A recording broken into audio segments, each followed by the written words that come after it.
All right. Well, welcome back to LTAM. It is the last day of the year. It is New Year's Eve, and it has been a serious year. It has been a year.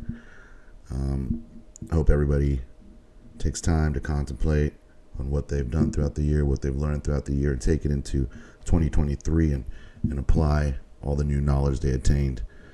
So we're going to get right to it. Once again, subscribe, helps the algorithm, all that great stuff. But we're going to get into a video as to why LTAM has started, and it feels that we need to get this message out. We are trying to really save lives out there.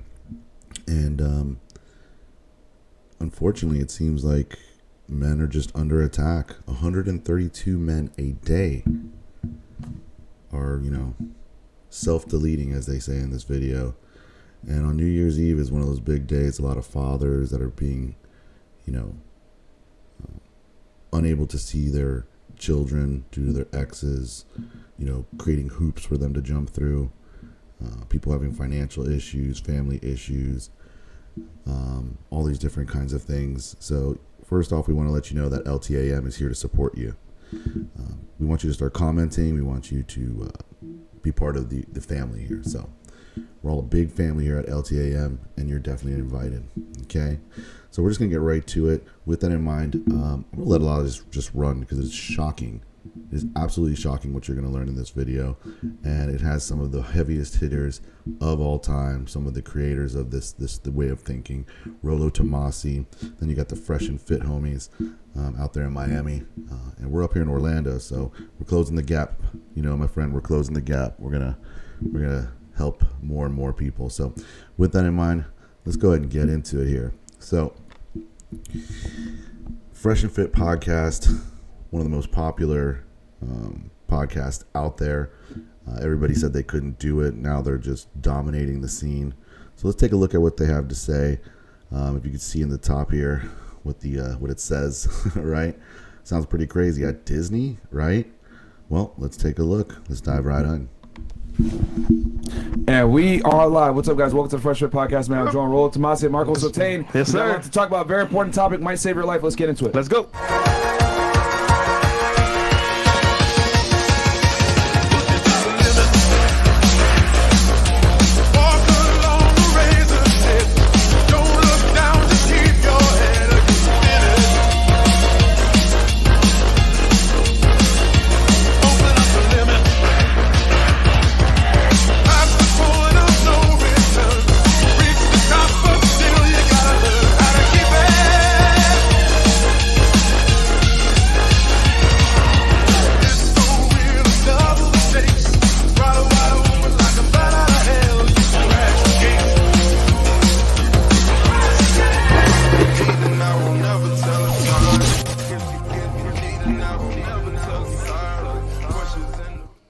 Hey, what's up, guys? Welcome to the Fresh Fit Podcast, man. I'm not even going to do announcements today. I'm going to get right into the special guests. Rollo, Mike, can you guys introduce yourself to the audience, man? We know who you are, but they might not. Hi, I'm Rollo Tomassi. I'm the author of the Rational Male book series. There are 5 now. Thank you very much. And you guys all know who I am. I'm a permanent resident here, so Pretty much. Permanent fixture. But this man next to me I'm is Michael Sartain. I'm the co-host of Access Vegas with Rollo Tomassi, and I'm also the host of the Michael Sartain podcast. And we both co-host the Access Vegas podcast in Las Vegas now. Nice. Miami meets Las Vegas, man. We're happy to have you guys here. 100%. So today's topic, and actually real quick, I'll let you guys know, Rollo is helping me out with my book, Women Deserve Less, coming out probably Q1 of 2023. He's going to be doing the cover. Yeah. So yeah, the book is pretty much, I would say maybe halfway complete with the chapters and everything else like that, man. I got Aaron and Rollo help me out, so it's going to be a good time. But Are you going to read the audio? Yeah, are you? I thought about that. You probably should. I'll think about it, because I know John from Bulldog Mindset said it's one of the most tedious things ever to read. It's hard. It's definitely hard. It's Yeah. not why easy. I don't do it. But I'll think about it. Maybe, I don't know. Do y'all want me to narrate my own book and talk about why women deserve less? We'll see. It's gonna be a short book. It's only gonna be 75 pages. So between. Oh, I thought women deserve more or less. Yeah, No, women deserve that much less. Yeah, they Only 75 even, pages. even a book written about them doesn't deserve a lot. I mean, who else to read it other than Mr. Misogyny himself? Oh, God. You gotta read it, bro. Yeah, man. So, so guys, today's topic is a fairly serious topic, man. Me and Rollo have been planning this one actually for a few months now, sharing information back and forth as far as divorce. But what we're gonna kick off with is a suicide that occurred over in Disney World. And you guys sent me this news article about this principal that basically, how do I say it? Because we're on YouTube as well. Self-deletion. Yeah. In Disney World. So we'll pull up the article real quick, and it's going to segue perfectly into our topic today on divorce. All right. So principal 51 who took his life at Disneyland after posting a suicide note blaming his wife for getting him arrested was the son of legendary Disney musical Chris Christensen, 51, jumped to his death from a parking lot at Disneyland on Saturday evening, leaving a self-deletion note blaming his wife. Christensen, the principal of Newland Elementary School in Huntington Beach, California, was due in court on Monday on charges of child endangerment. In his Facebook post, he wrote that his wife, Marlena, called the police during a row, which led to the allegations of his suspension from the job he loved. Christensen, who for over 40 years played the cello in his string group Seaside Strings, was the son of a legendary Disney musical director. And that's kind of like the cliffs there from the article. But yeah, man. So essentially, she called the police after a heated argument, and they ended up showing up. As you guys know, a lot of states have a mandatory arrest law, okay, or policy for a lot of states and or police departments. So when they showed up, someone had to get taken to jail. He gets taken to jail. Him working at, for the school district, obviously that's going to make its way back to the school district. He's a principal. They put him on administrative leave, which is a polite way of telling them, hey, more than likely you're probably going to get fired after this, even if, the case didn't get resolved yet, because as we know, domestic violence cases can take a while. It's a state case. And, instead of seeing it through, he ended up, just jumping off and offering himself. And the woman called the police basically out of spite because she was mad from an argument. And shit like this happens every single day in the United States, just that no one really brings attention to it, which is a very sad situation. Except for here. Yeah. What are your guys' thoughts on it? Well, first and foremost, I think this goes back to when we were talking about, remember the feminism show when we were talking about the Duluth model of feminism? Yes. The Duluth model of feminism, or the Duluth model, I guess, is a standardization of removing the man from the home if there's any domestic to be dispute, whatever. Yes. It is always presumed that the man is the aggressor. And so therefore, because he is physically larger, he is more prone to anger, more prone to, I get this all the time. Don't you know that, the leading killer of women is men, all the time. It's like, well, actually it's heart disease. I think it's heart disease. Yeah, it's actually heart disease. Right. But I see where you're going here. The idea is the leading killer of men is also men whenever women make that stupid argument. They make the presumption. That make the presumption that it is always going to be the guy who is the aggressor. That's exactly what happened here. And I think prior to, say, 1990 or maybe even into the early 2000s, you're dealing with a generation of guys who were a lot more durable, I think. And so you've got this guy, this guy's 51 years old and he's facing being sort of zeroed out. I've covered this on several of my books. So you've got a guy who's being zeroed out. So how many guys out there are feeling like they've been zeroed out in some type of situation? Right?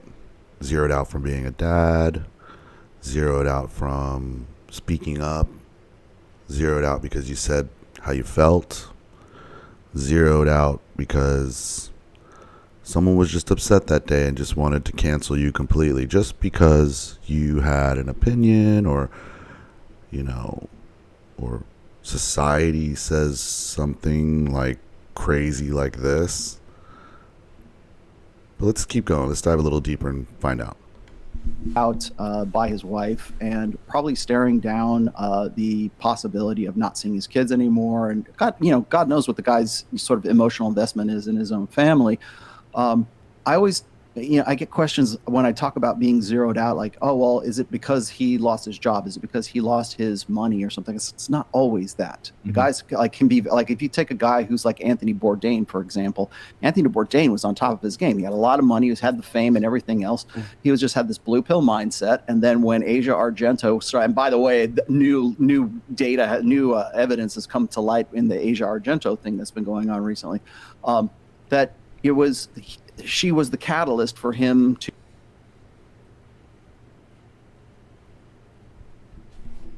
Oh, what's going on, internet? Why you do this? Why you do this? Can we connect, please?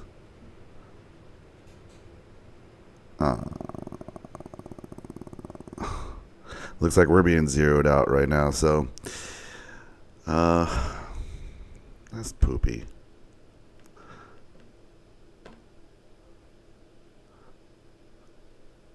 All right, connecting. Are we?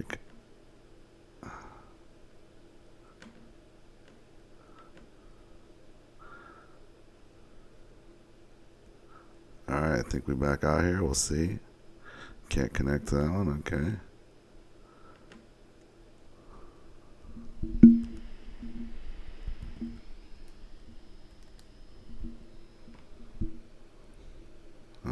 Come on.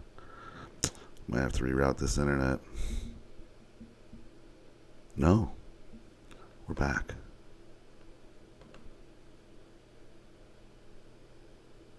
Well, that hurts.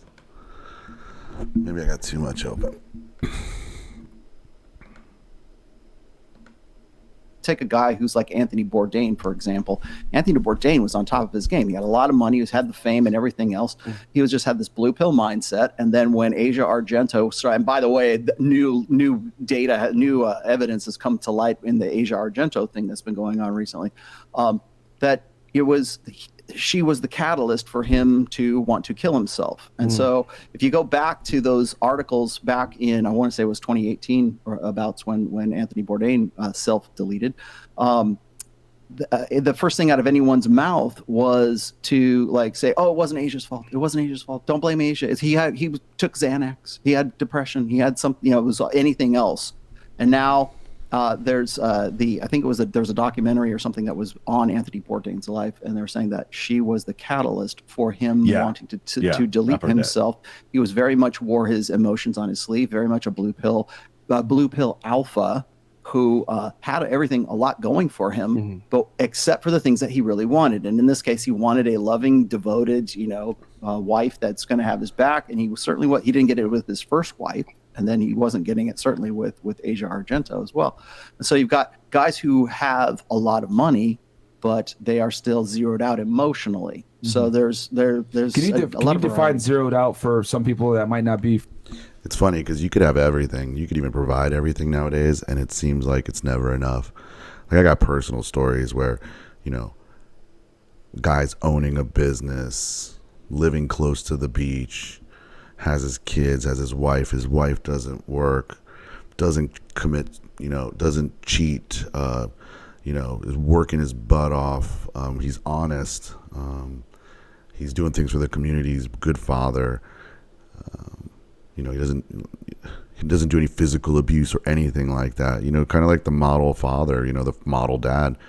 And I've heard of women just getting up, walking out and saying, I just want to do me. I have this dream and I want to do it. And it's maddening to me that could even happen. I mean, your dream, if you have children and you're married, I believe, and I want to hear what you guys think too. I personally believe you should be dedicated to raising your children. You should be dedicated to building the status of your man and supporting them, not going off and starting a whole nother life and complicating things for your child, your children, for the father of the children. It's crazy. It's crazy out there. Let's keep going. Let's see what they have to talk about zeroed out. Familiar with that terminology? Okay, well, so it was a term I coined. I want to say it was in Positive Masculine, my third book, and I noticed there's a lot of guys who would go through really rough patches in their life. I brought it up. I said, as a man, you'll be zeroed out. Trust me. Better sooner than later. Mm-hmm. And at that time, I was dealing with guys who were like in their between 45 and 65, which is the prime demographic for self-deletion for men right now. Mm-hmm. Men delete themselves. We can't even say the word, right? They delete themselves anywhere between 3.5 to 5 times as often as women do, successfully do so. Women attempt more, men succeed more, because I think, in my perspective, I think that men are more pragmatic when it comes to suicide. If they're going to do it, they're going to do it. It's not a cry for help. It's not a cry for help. Yeah. It's not a sympathy. It's not a pity party. It's not a sympathy plea. It seems like the most logistical, pragmatic thing to do is to I don't want to start over. Yeah. So what I mean, so I was, getting all these stories from men who are in that demographic, and there's. Let's stop there for a second. 45 to 65 is prime age for men self-deletion. Do you know any 45 to 65-year-old men that you care about? You probably want to reach out to them now. Give them a call, send them a text, ask them how they're doing, allow them to say what they have to say, and listen really closely. I mean, if you're a good person, you'll do this. Let's continue. They're saying, I'm faced with either rebuilding myself anew from all of the stuff that I've lost, whether it was my loss of my job, it was the loss of my family and my wife. Kids, yeah. And now I have to, in this case, 51 years old, I'm faced with the prospect of actually having to start all over again. And I really love my kids, and I'm really invested in my family. And now I'm being zeroed out emotionally. Maybe I don't know if you lost a job or whatever, but that's another thing when we're talking about divorce statistics, which we'll get into later on. The number one precipitator for men's self-deletion is losing a job and divorce. Yeah. And so we have to start looking at those stats if we're going to actually, if anybody really gives two shits about guys these days. But the zero to out. Amen. Thank you for saying it like that. If you give two shits about guys, if you're listening to this right now and it is not affecting you, definitely look within yourself. And I want you to think about how much of a piece of shit you are, because this right here, at the end of the day, I mean, it's heartbreaking to hear that these men are offing themselves just because people don't value them. People don't want to take the time to understand them. People want to walk away from them because of whatever ridiculous reasons. Now, don't get me wrong. I know there's good people and bad people, right? I also know that there's, chauvinistic women out there, just like I know there's asshole men. And as a matter of fact, put on your Googles right now. Go put on your Googles. Googly time. And I want you to type in the term chauvinistic woman or female. And look at the definition. I want you to do it for yourself. Take action, accountability, get the Googles. And look into these terms. It kind of blew my mind. I actually Googled this last night, and I was like, I see a lot of this going on. So chauvinistic female. Check out that term. Let's see what you guys think. And then I want you to come back and comment in the comments and see what that means to you. Chauvinistic female. Let's go. Out part I saw as there's really two options. You get to a point where you are reduced to zero, and you have two things that you can do. You can either rebuild yourself or you can delete yourself. Yeah. And unfortunately, most guys delete themselves. Yeah. There's a saying that goes like, when you get married, you marry two women. The one that you marry at the beginning, and the woman that wants to divorce you. And it's funny because in this scenario here, man, like the guy spent his whole life being a teacher, working on himself to become better for his kids, in school and outside of school, and have that taken away from you just like that, and then lose your job. It's kind of like you're going on a path where like you say, you got to rebuild. Who wants to do that at that age? It's tough. So I get it. I should also point out that I'm glad you brought that up. He is a teacher. He was a principal, probably was a teacher and then became a principal because the only real money in school is in administration, especially for guys. Now, I actually kind of locked horns with a certain personality on a certain daytime talk show that I was on about 2 or 3 weeks ago. He bald? And I had, that guy. And one of the stats that I brought up was the 3.5 to 5 times the rate of women. You know that. So I'm explaining that to them, and I'm also saying, well, wait, 3.5 times. Well, for self deletion. Oh, yeah, okay, that matter far more likely to we got succeed. we got into a similar conversation, but what you're pointing out right here is we don't have enough male teachers in the school system as it is right now. If you're going through, like, say, public school from like preschool all the way up to post-secondary, really is your teachers 77% of the time in the United States are going to be female. Yeah. We lost a male teacher as a result of what, right? I mean, if it's an accusation of some form of abuse where the wife is like being vindictive with the guy, he's not only is he going to be divorced, he's going to lose his job because he works with kids and he's a man in a female dominated education system. So that might have had something to do with the fact that he was going to go jump off a parking structure. We did a show the other night, right? And this woman next to me claimed that Myron was belittling her. Like, she felt that way, right? Yeah. So she made the claim. Because she didn't know what misandry meant. Exactly. You're belittling me. I don't like that. And it's like, out of emotion, she said those words to make herself feel better.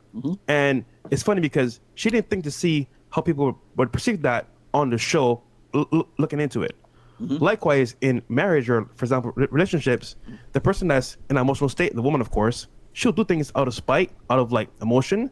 And she doesn't think the long-term effects for that guy when it happens. And it's scary because, for example, DV. Yeah. So have you heard that? How many times has that happened to you that you've gotten in a fight with a female, you're an argument, we'll say, and you're going at it for a while, and then next thing you know, a couple days later, they come back and they're like, I thought about it. I overreacted. I'm so sorry.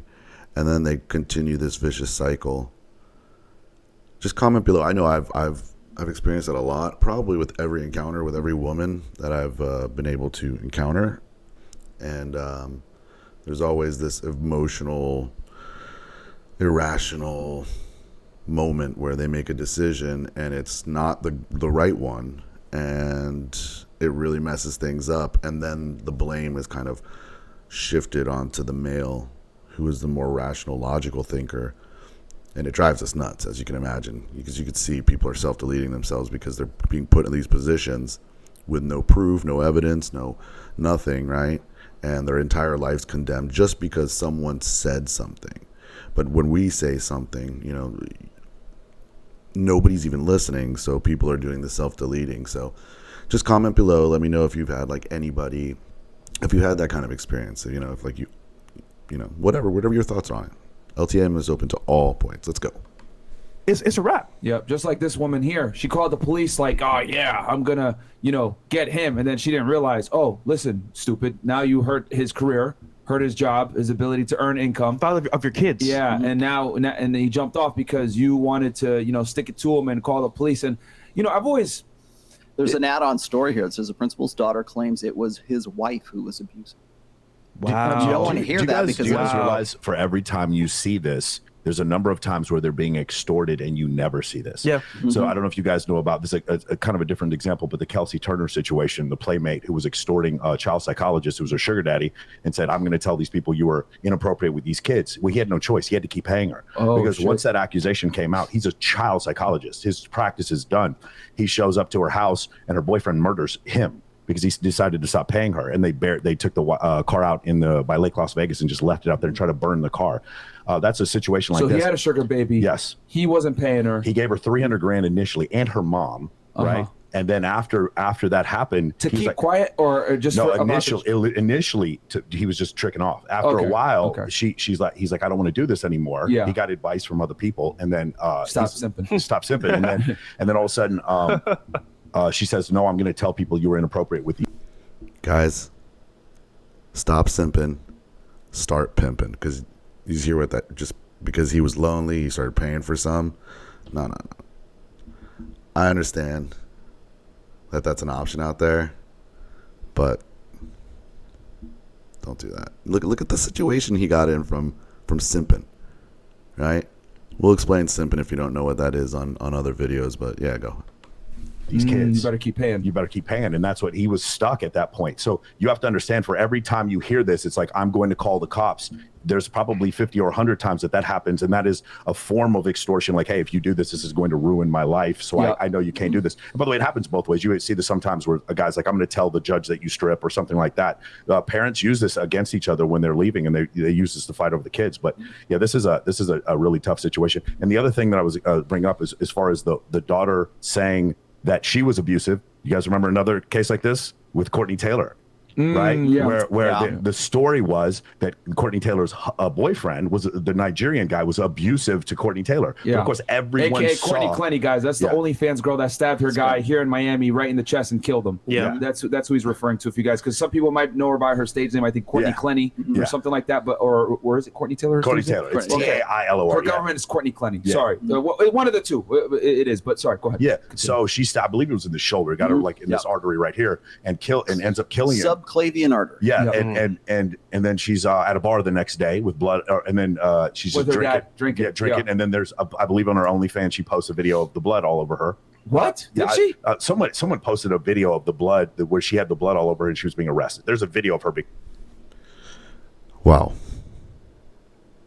that's crazy. Like, those stories just blew my mind. Like, to know that. You know, I always thought of women as being soft and gentle and nurturing. You know, this is the facade I want to believe. But when you hear those stories, you can hear how ruthless and cunning and just murderous they could be with no empathy.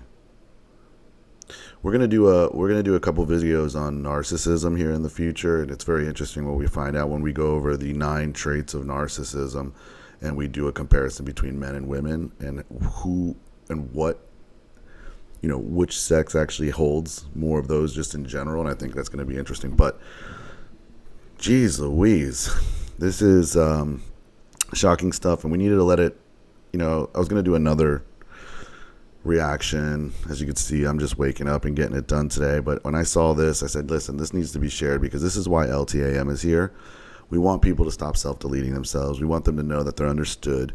We want them to know that they're not alone. We want them to know that other people hear them and that we are working on their behalfs and together to change these things. The way that we're going to do that is we're going to go to LTAMnow.com. We're going to make our donations. We're going to sign up for the money giveaway for men every single month. Comment on these videos. Share these videos. I'm going to share the rest of this video in the description below so that you can watch the entire video. I recommend that you do. Follow Fresh and Fit. Also follow Just Pearly Things and check her out too. I always plug her. She's the bomb. And listen, guys and girls, family, everyone, it's the last day of the year. Let's leave all this crap behind us and let's start treating each other a lot better. Let's start showing each other love, understanding, and a little bit of peace and empathy. Let's learn what each other actually want, like we give a shit, like we care. And let's start taking action on these things that people are looking to receive. LTAM loves you all, and we're really happy to have you part of our family. We want to wish you a happy new year. Profitable, peaceful, family, you know, just all the good stuff. I just want you guys to have all that stuff. So once again, LTAM, we're out. We appreciate you. Keep your head up. We're here. And happy New Year's, my friends. Cheers.